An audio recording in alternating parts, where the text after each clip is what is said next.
welcome to Goose Live. I'm your host, Charlie Stivers, and today's episode is going to be a crypto conversation with a father and son duo who are beginning to explore the world of crypto. And, it's going to be interesting because we have a younger generation joining us here today. So we are going to keep this conversational. If you are attending live, we'd love to engage with you. Please comment, and we'll include that in the conversation, ask questions along the way.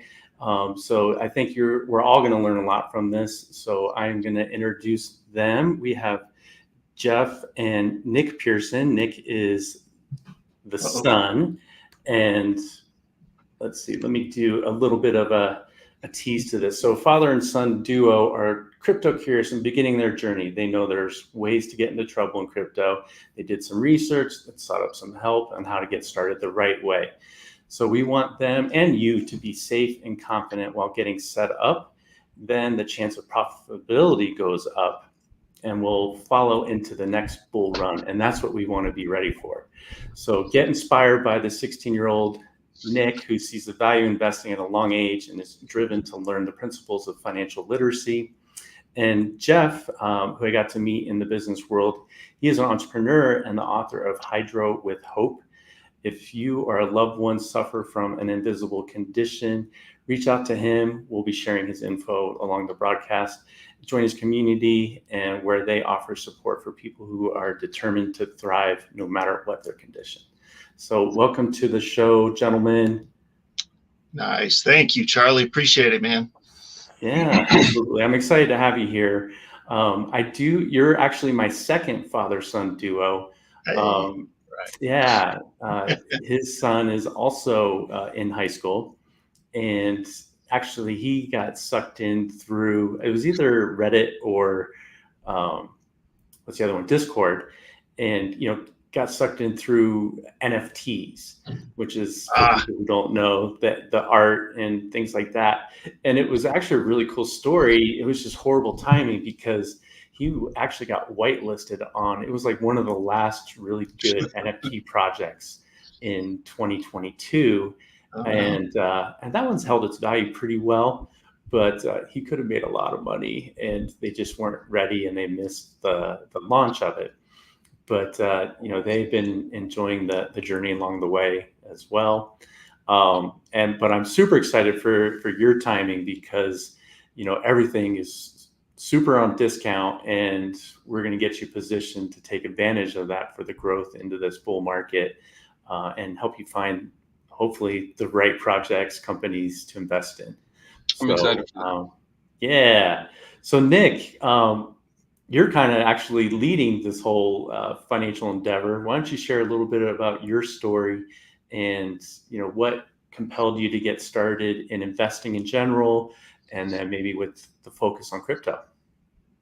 Well, I've always seen like a bunch of stuff on social media about crypto and investing, and I never really thought that it was like in reach or something that was possible for me. And then I met Charlie at a what do you call it? Networking event. Yeah. And it made it look so possible and available for someone like me, and it really got me excited about starting investing in crypto and then figuring out where I could go from there. Yeah, and the nice thing about crypto is it is so attainable for people just getting started. I mean, literally 50, $100 a month. Anything financial or investing has to do with our habits. So, how do we make sure we add that into our budget to make it a monthly, weekly thing? So, is that kind of your situation where you're kind of easing into it, and now you see that potential, and now like it's top of mind, like I gotta save or set aside a certain amount every single month? I think it's coming to the forefront of my mind that like I started easing in when I first heard about it, and now I'm definitely actively thinking about how much I need to set aside each month. Cool. And then since you're in school, your plate is pretty full. How about as far as like doing research or reading or watching videos? Have you kind of put that into your daily habits as well? I have not started doing that yet, but it feels very easy just to look something up. There's so many resources on crypto and so much information that you can access, and it's all so quick. Yeah, just don't click on any bad links. That's the Yes. key when you're doing your research. Um, so, we started, and yeah, just to be transparent, we came across a project that looked very good. Um, and out of the gate, it was literally one of those 20Xs. But unfortunately, they didn't have security measures in place, and the contract got exploited. So we lost some money on that one. How did that feel to you? Not great. I don't exactly know what to say about it. I mean, there's gonna be losses, but I'm hoping we can avoid that next time. Yeah, and that's part of crypto. Unfortunately, yes, we have to take some risks along the way, and and just so people know, in risk management, there's this thing called asymmetric returns. So like you can put in 100, 500, 1,000, whatever your budget is. The key is you can still pay your bills, pay your mortgage, rent, put food on the table. And if you lose it, yeah, it's going to suck. But if that does a 10, 20X type of return, that's a really nice payday.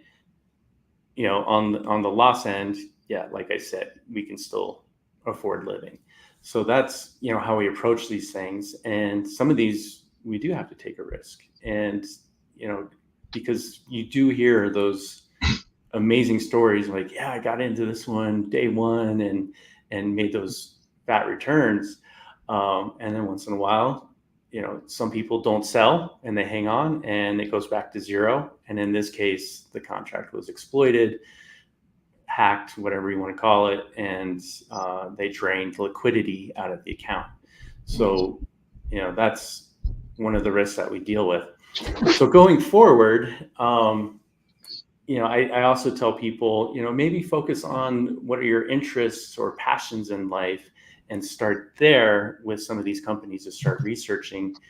Um, are there any of those interests that have kind of given you a starting point? There's one that you mentioned yesterday called GeoJam that really brought my attention. I was really looking into that one. That one spiked my interest for sure. Oh, cool. Yeah. So that's for the audience who doesn't know, it's a competitor to TikTok, where this one has a chance because TikTok is still, I mean, it's amazing how popular it is still, especially in the US when regulators are, kind of like trying to figure out how dangerous that could be to the US since it's Chinese owned. Um, GeoJam is also backed by Mariah Carey, and they've attracted other big influencers.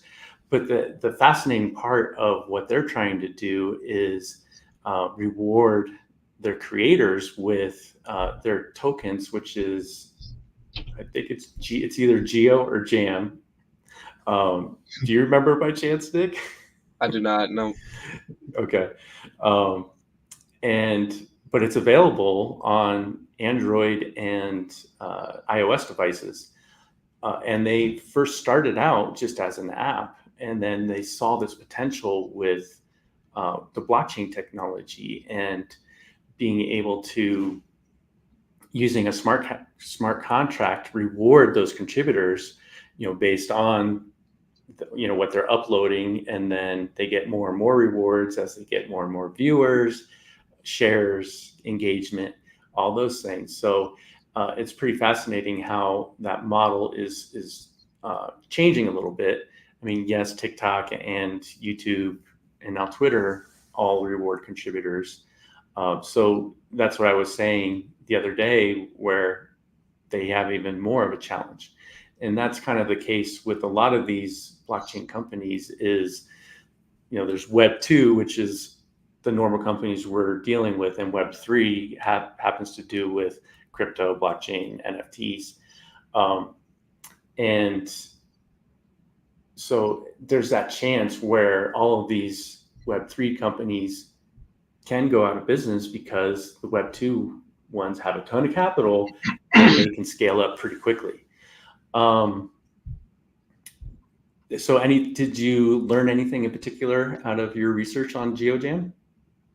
I didn't do too much, but what I was seeing is that its main focus is about as much like free speech as possible and just not censoring anything that the users produce, and just really giving it a I don't know, clean slate for everyone to say anything, I guess. Yeah, and that brings up a really good point, because all these social media companies that are public or dealing with the FCC have those guidelines where on the blockchain it's decentralized, and there's no one really controlling those strings, so to speak. All right, Dad, Jeff, what's kind of your take on this journey so far? Well, I tell you, I mean, I know you, so I was, we've known each other for a little while, so it was like, okay, I've heard about this stuff. Cool. Nick he's been interested. I mean, he's been kind of poking around with it for a while. So it was kind of good timing that you met him at that event and was able to kind of give him some direction of here's how to do it right, instead of just poking around on the internet and seeing what happens, Yeah. So, I was pretty thankful that you were guiding him through all that, because it's easy to get lost in the weeds on all that. And I'm just, and with the losses thing you were talking about, with what happened with this last round of it, I'm just glad. I mean, he's 16, he still lives at home, he's in high school. Let's learn that now. Let's learn that, while he's still under the umbrella of mom and dad, and we can kind of sometimes help him recover, and instead of being out there in the world and, like you said, have rent money go up in smoke because because something happened, So it's good timing. So it's pretty cool. It still confuses me to no end, but I haven't learned as much as Nick has. So. Mm-hmm. Has he shared anything with you, like at the dinner table, or any like self-discoveries or things like that yet? Not a lot. I mean, I love you, but you're a 16-year-old man. We got to kind of have to, kind of poke and prod once in a while, like, hey, what's going on? So, I mean, he's better than a lot of teenagers out there as far as talking to his parents, but it's just, what do you say, especially when he knows that we're not going to understand all of it. It's sometimes easier to just be like, well, you don't get it. So, but we've heard some. Some. I mean, it's not like the communication's open. We're talking about it. It's just I just don't get it sometimes. Right. Yeah, and so the audience knows, in this case, because he's not an adult, we do have to involve the parents and keep them in the loop, so they're CC'd on communication. So that's clear communication there. So the latest is it showed Nick how to put Bitcoin on his phone on a secure app. So now he's starting to learn the limitations of public networks. So I'm like, if you put this on your phone, you can't jump on public Wi-Fi. If it's on your laptops, you have to use your phone as a hotspot. So at least, Dad, now that we have to be more careful with all these devices. Well, it's a good idea to be careful with that stuff anyway. I mean, it's in the day and age we live now. I mean, it seems like everything's hackable, almost. So you got to be, no matter what you're dealing in, whether it's crypto or whatever, it's banking. Still got to be cautious and not click anything you don't recognize. Don't download stuff just all the time. It's just be smart. So Right. Absolutely.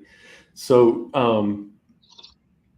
Nick, what do you talk about your future and like how you see, crypto, or like what's your goal? You shared a little bit with me that night that we met. Why don't you share with your audience kind of like what you see as potential for you in changing your life financially, or giving you more options? For me, I think it's just going to become something that's going to help me be more financially free and just put more money on the table. I don't think I don't see it becoming like a full-time job. Um, I have other passions that I want to pursue for that, but I think it's going to be amazing for supplementing the income and um, making a lot more possible for myself financially. Right. And the other thing that's cool, going back to GeoJam, is as a creator, you can get rewarded in crypto, or even on other platforms in dollars. So that is another way that our youth are really embracing these opportunities to work from home, be flexible, be an entrepreneur. yeah. Uh, has that kind of been in the back of your mind in some way? A little bit, not as much. Some of that still feels a little bit out of reach for me at the moment. Yeah. Do you follow any YouTubers or creators that you're inspired by? Mm, a couple, yeah. There's. Mhm. Would you like me to share a couple? Yeah, that'd be I mean, great. Uh, you've told me about a couple guys that yeah, but I there's don't remember them. uh, there's one gaming sorry, gaming YouTuber, and he is very successful in the gym as well as uh, also playing video games, and uh, he's inspired me. He's very big and strong, so that's something I want to aspire towards. Um, Anyone else? There's another one that talks a lot about masculinity and how to be like the right man and how to be a good man, and he's inspired me a lot too. There Yeah, was that's important. one that you had like or you wanted to do like a subscription to or something. I'm trying to remember who that was. What was that guy's name? It was I don't I remember. can't I don't remember. know. There's so many There's so many. you know, it's like some of them stick around and some of them don't. I remember him talking about some, but maybe he's not around anymore. Who Right. knows? As parents, do you allow your kids on TikTok yet, Jeff? I don't even like to allow myself on TikTok, honestly. I hate that platform so much. I probably shouldn't say that out loud, but I don't like it. I do have a page for our company, but just because I was told I should by my tech Yeah. guru guy, but I don't know. I have mixed feelings about TikTok. I think you do have it. You are in TikTok. I don't remember if anybody else is in the house, um, but I know he is. But I see at some point though, you gotta, as a parent, sometimes you gotta say, okay, well, we've raised him. He's 16. We raised him to 16. He's not done yet. We're not done yet. But let's see how, and then you got to give him a little latitude, and like see how we did. Still under our roof, still under relative amounts of control that we can still do, but it's, so this is the time to test it out. I wouldn't want to have like such a tight leash on them so that when they leave the house they go crazy and like try everything. Try them out now. So yeah, he's on TikTok, but he's being smart about it because he's a smart kid. So Yep. Yeah, and I think as parents, we instill those values that they, hopefully grasp, and then ultimately, as they get closer to like graduating on to college, that goal then it becomes just be a good adult, and that's, I right. keep it simple that way, right? Yeah. Mm-hmm. TikTok actually when I'm on TikTok, I see a lot of stuff about crypto. That's been what's been on my For You page is a lot of crypto stuff. So Oh, I like that. good. Yeah.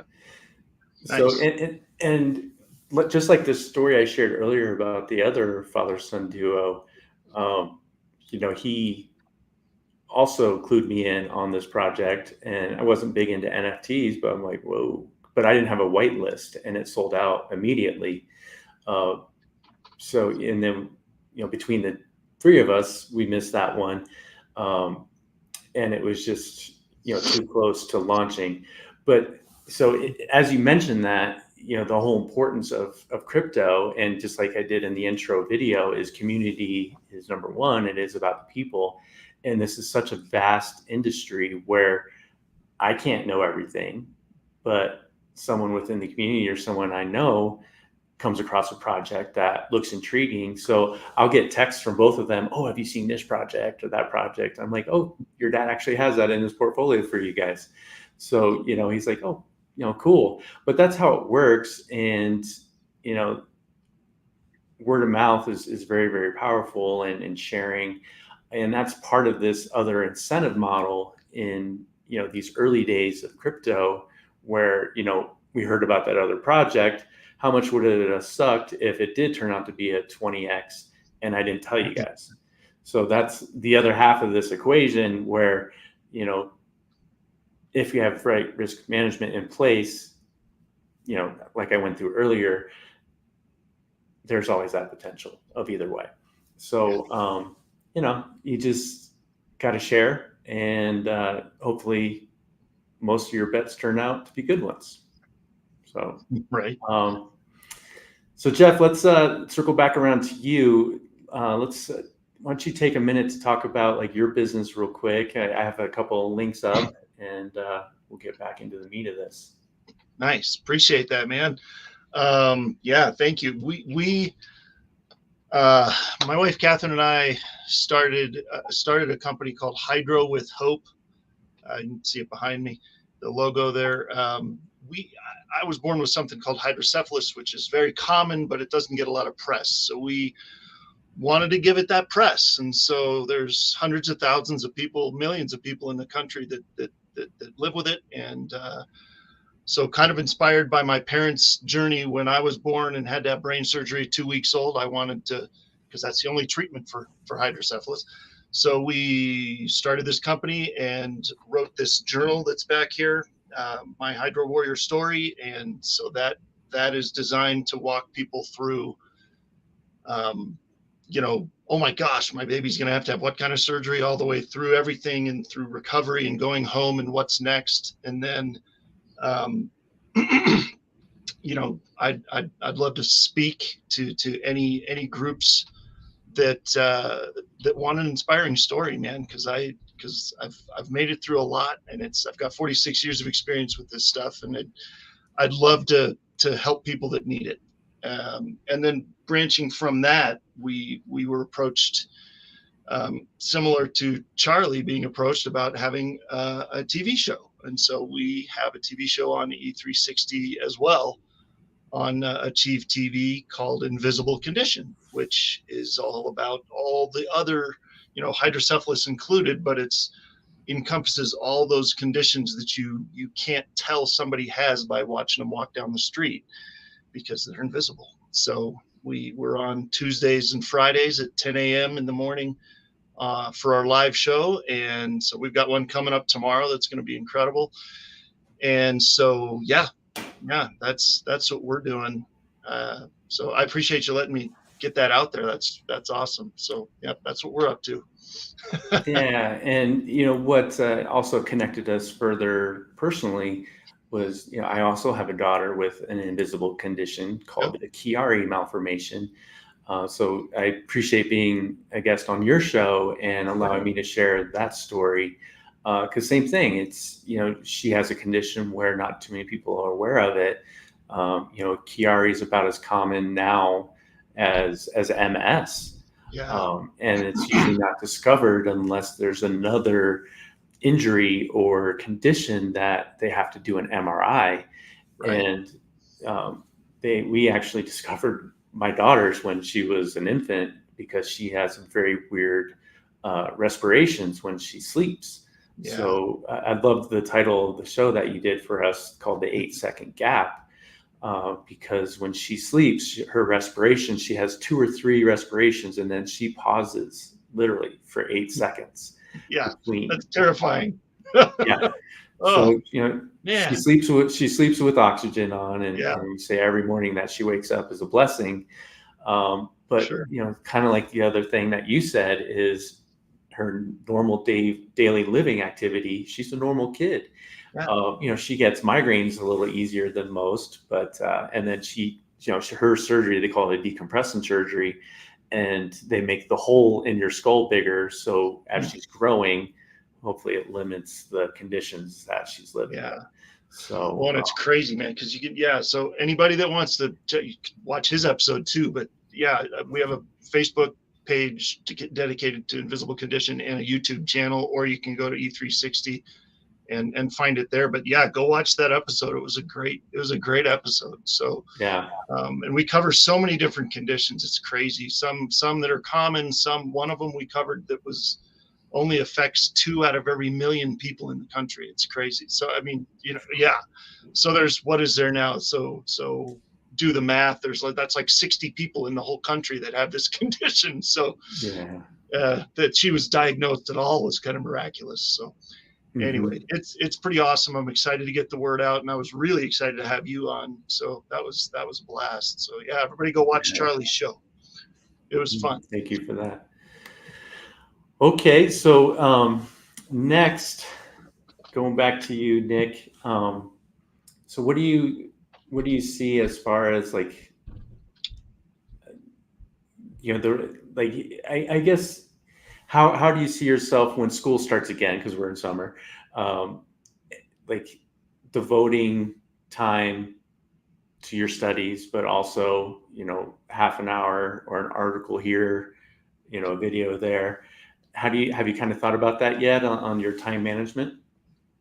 During the school year, there can be a lot of homework, but my school gives us a lot of time in school to get some of that done, and so I don't see school being too much of a problem. Just as far as I'll have plenty of time after school to do that. And yeah, like I said before, researching about crypto, in my experience, has been very, very easy and accessible, and so I don't foresee any problems coming up with time. Hmm. So you mentioned earlier your interest, but you didn't go into it very much. Do you have that business mind, or are you more of a techie, or do you like the investing world? Maybe kind of fill us in a little bit of your interests and passions, and then if you have other ones beyond that, happy to hear. I really enjoy business. I'm still figuring out if I'm gonna be good at that. I think investing is where my main focus is at right now, and I'm all right with tech.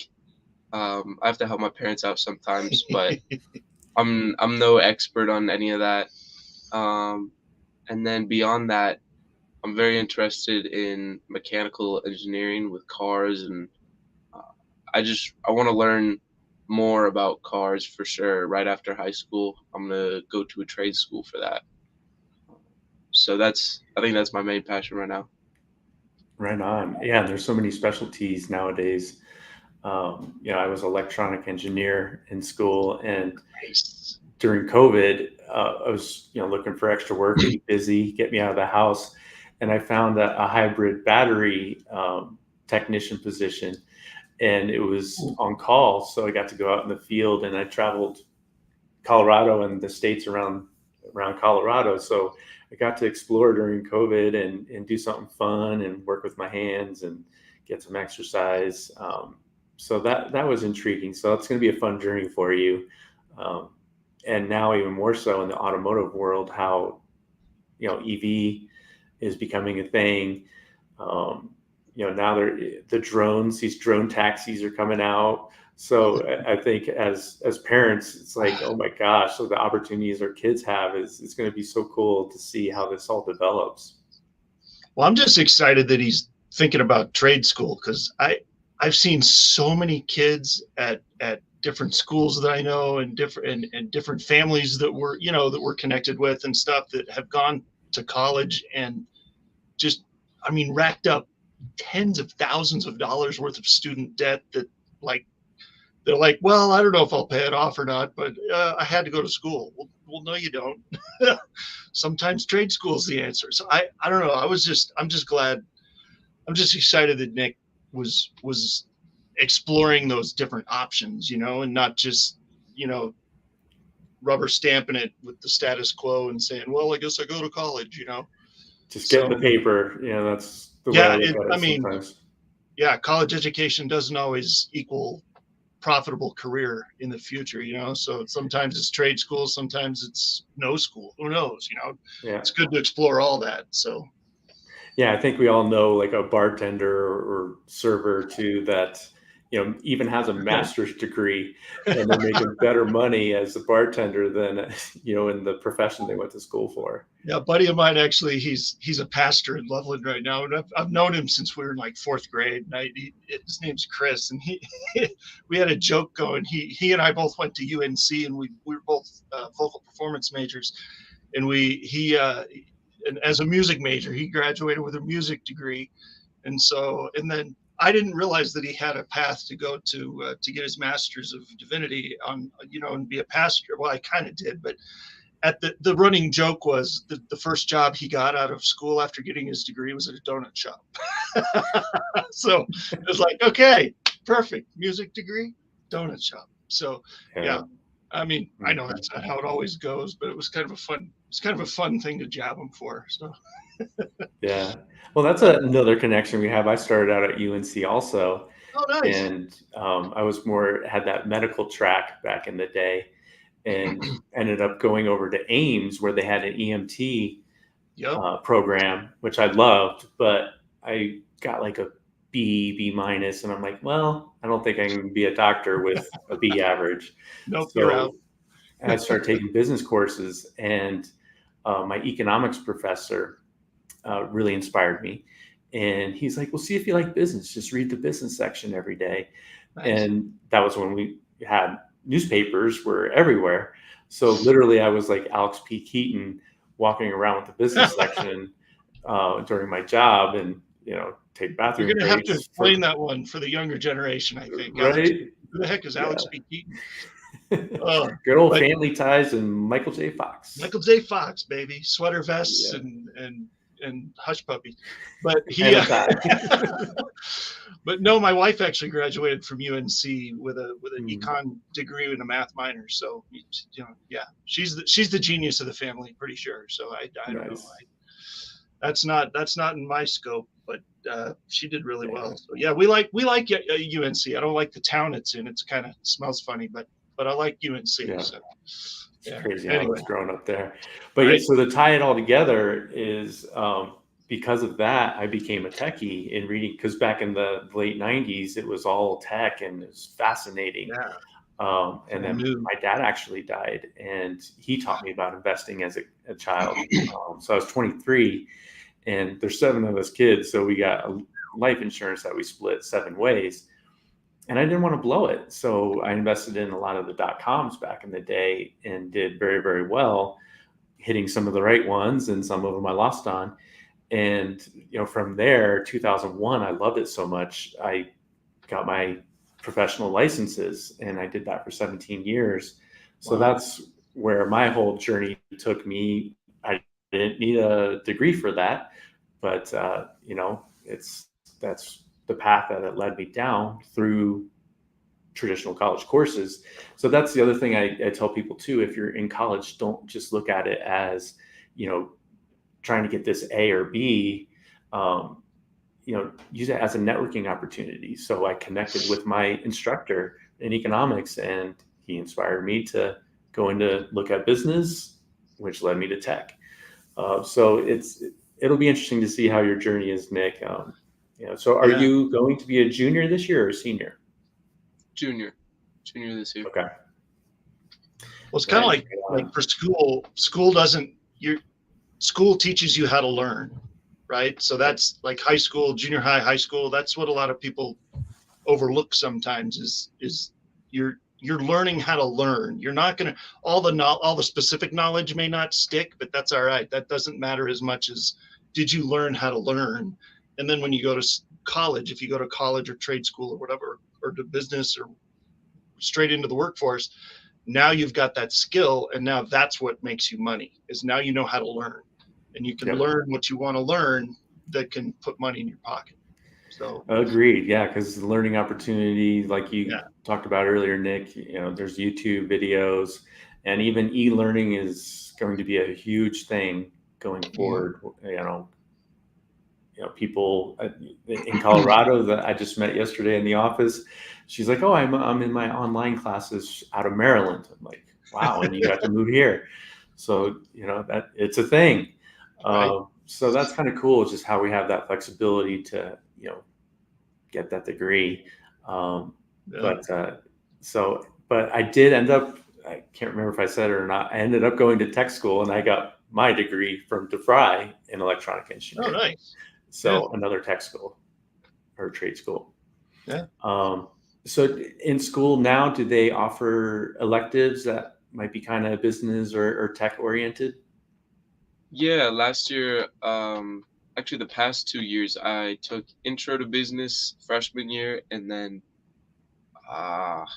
name is blanking on me, but another business class taught by the same person. I don't feel like I learned too much. It wasn't the best business class. I think they need to I don't know, improve the curriculum somehow, because I don't feel like I learned too much in those business classes. In Do high they school. still have FBLA, Future Business Leaders of America? Oh, They yeah. do? Okay. Oh, yeah. Nice.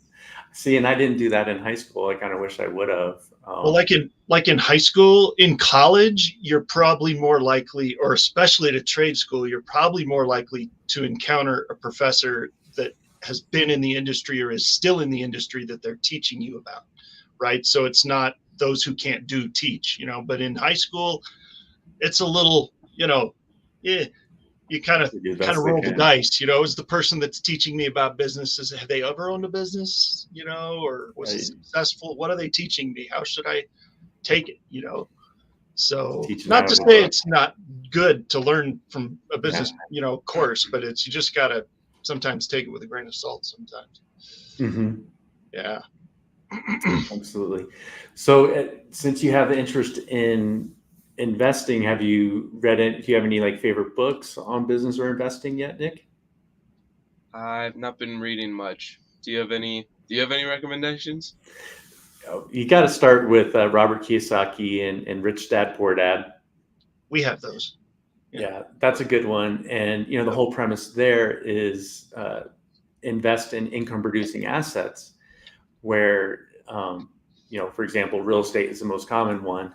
And you have that leverage, so you can put down a down payment and then hopefully find a good renter, and you're cash flowing positive. Easier said than done. And then that inspired my kid's mom and I back in the day. We actually bought a dry cleaning business, and she still has that. So there's opportunities like that to buy a business, existing business. So we actually. Charlie, have you ever, speaking of Robert Kiyosaki, have you ever heard of his game? He's got a board game. Have you played Cashflow. Cashflow? We bought that. Catherine and I bought that like 20 years ago and played it all the time. I love playing that game. So I got tired. I loved it too. I got tired of the money, just like Monopoly money. So I created a ledger because we used to do like group cash flow games. So it sped up the game if you wrote it down on a ledger rather than passing the money around. And it's more fitting even now so today. Well, and with the maybe look for the updated version. Mine's 20 years old. It's probably maybe Bitcoin's part of it in there somewhere. Yeah, digital currency might be in there. Who knows? That would be fascinating. And he does talk about Bitcoin a lot, Robert Kiyosaki. Oh, nice. Because he's very anti-dollar. Yeah, Yeah. Mm-hmm. that's true. So that'll be a good one to check out, Nick, just as a good starting one. And, with audiobooks that they have nowadays, it's just great to put on, podcasts. So that's something you can do in your spare time. And there's plenty of podcasts and books on crypto. Maybe. And actually, one book that you probably really like for crypto is called The Infinite Machine by Camilla Russo. She actually grew up, I believe, in Argentina, where the whole country is, a third world country pretty much, and they have unstable currency. So she lived it, and her story began like she remembered getting paid through work, and like the next day, her paycheck was worth half of what she got paid. So immediately, people who were savvy enough would transfer it into Bitcoin, and that became her journey and a lot of people's journey. So that's what's kind of fascinating. I always tell people as they're beginning this journey to think outside of our American bubble or country of America, because we're about as good as it gets, and there's a lot more less fortunate people around the world who have that unstable currency, so they're forced to get into crypto. So that's, or if they don't know about it, they just live with it and wonder why their life is in the dumps. oh If they yeah, don't know about it. Yeah. So I say crypto or Bitcoin can get to places around the world that fiat money cannot. And even in Africa, some countries have like 20 different currencies, so it's hard for them to do commerce together. So they are looking at these digital currencies. Which so Nick, have you read anything about these CBDCs yet, or central bank digital currencies? I've not read into that yet. So actually, America is getting ready to adopt our Fed coin.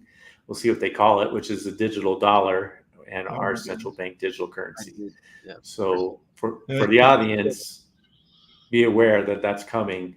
So there are some precautions that we need to watch out for. So if you enjoy your privacy, you definitely need to pay attention to that carrot there to dangle in front of us, because it's probably going to be similar to like COVID, where, oh hey, here's $500 in the digital dollar, put this on your phone or on your wallet and go spend it and stimulate the economy. But little do most people know that now that can be tracked, because the blockchain is a public ledger, digital ledger. So you're still anonymous, but they can track it. So it's not 100% private.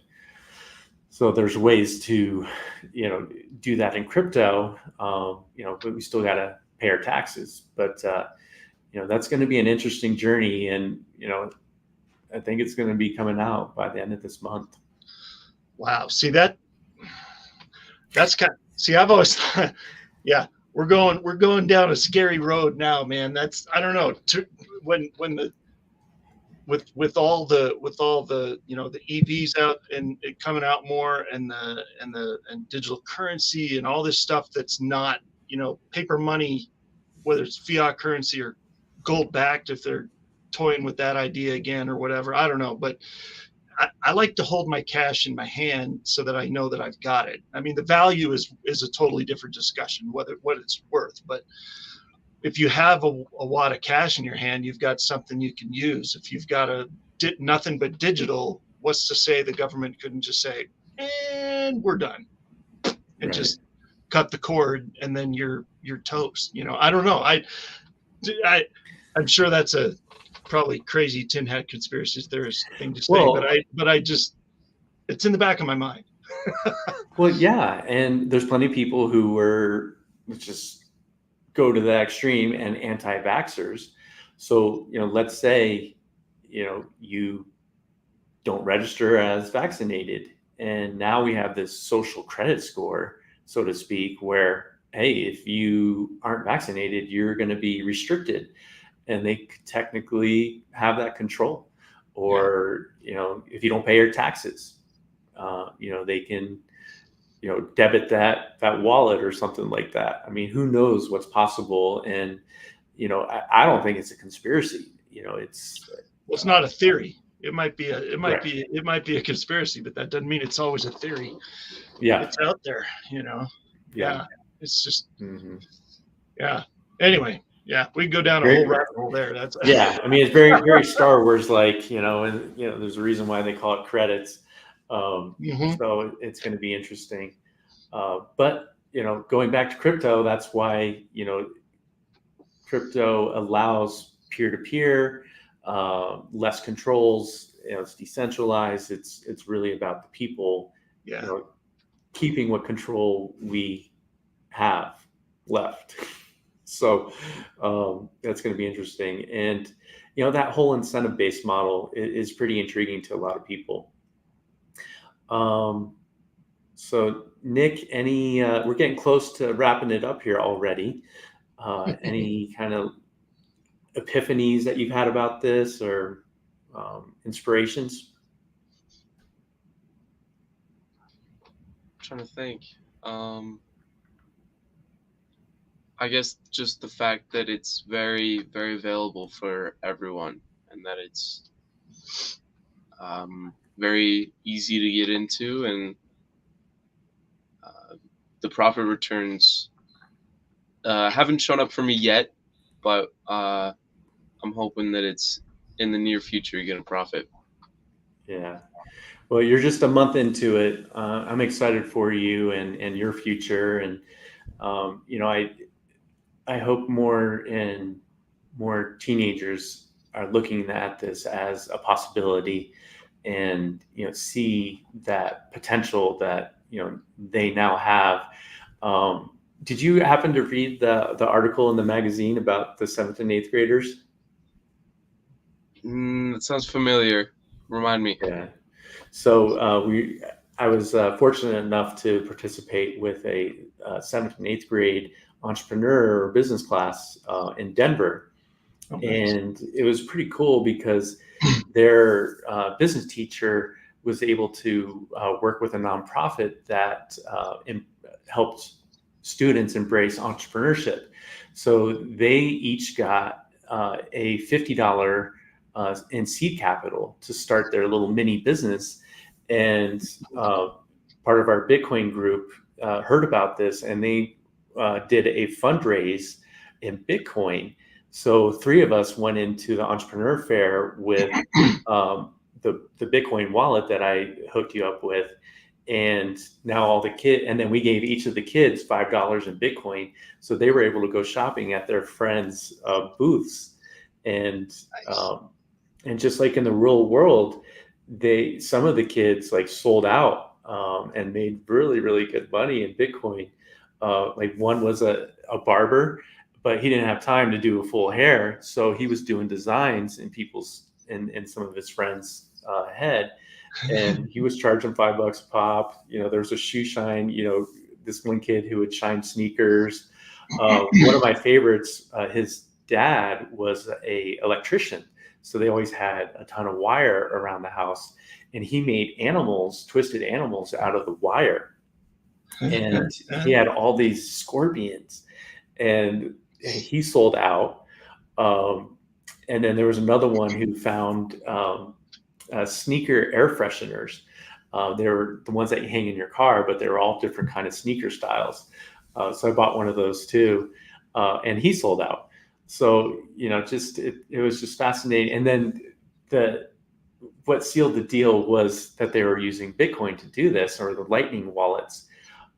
So literally we showed them, it's a lot easier in person. I know we did this over the computer the other day. But once they got it, they're like, okay, I got it now. So literally it was like, we showed them one time and they just had a blast. And so it was such a cool experience. And so we wrote about it in Goose Magazine. So you have to check that one out. Nice. But yeah, I haven't seen you guys in person to give you a physical copy, but it is available digital too. So I'll send you guys a link. Soon enough. Yes. We'll see you soon, I'm sure. So Mm-hmm. Denver or here, I don't know.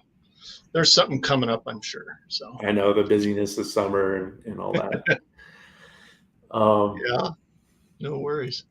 Yeah. So, and of course, there's other, the Constellation one who is GeoJam is building on their blockchain platform. That one's super fascinating, and they work a lot with the defense companies out of the Springs. So, I think you'll dig that one too, Nick, where you can see early enough where this is headed with that company, because it's very undiscovered. But just I don't know if did you get into any kind of computer science in any of your classes yet, Nick? Not yet. Well, So that's actually, pretty. no, I did. I took one computer design class Okay. about making websites and stuff. Right on. I think if you look at like the history of the internet, it's pretty fascinating. And I think it was in the late 50s, even maybe the 60s, but they used to call it ARPANET. And it was basically started by universities. And of course, the Department of Defense got into this, like, oh, we can use computers to communicate. And so they embraced it too. So between the DoD and universities, they were using the internet back in the day. And then like the real adoption didn't happen until the 90s. Jeff and I remember that. Yep. So history is kind of repeating itself with blockchain, and how while our legislators and Congress are fighting over on how to regulate crypto, the Department of Defense is embracing the technology for the secure data transmission and how to keep us safer is the hope. And all the companies now that are building on this in a new protocol. So we're all familiar with HTTP and HTTPS in our address bar, but the new protocol that they're working on is HGTP, which is Hypergraph Transfer Protocol. And so that's going to be pretty fascinating. And that's how early this is. So you'll have to dig into that one too, Nick. Nice. Because so HTTP is hypertext.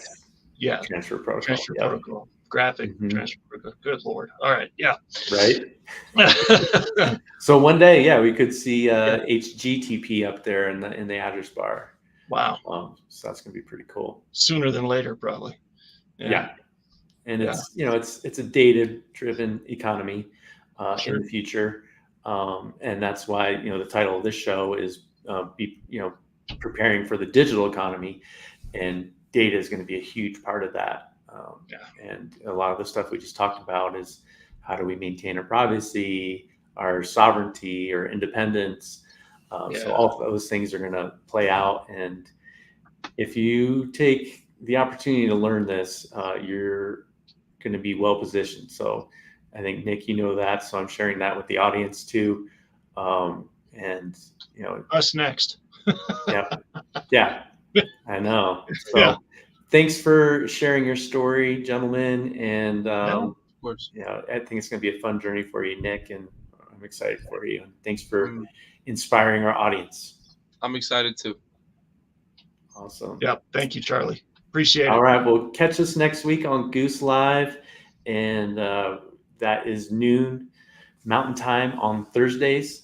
And we'll have another exciting guest for next week. And we'll catch you all later. Thanks for tuning in.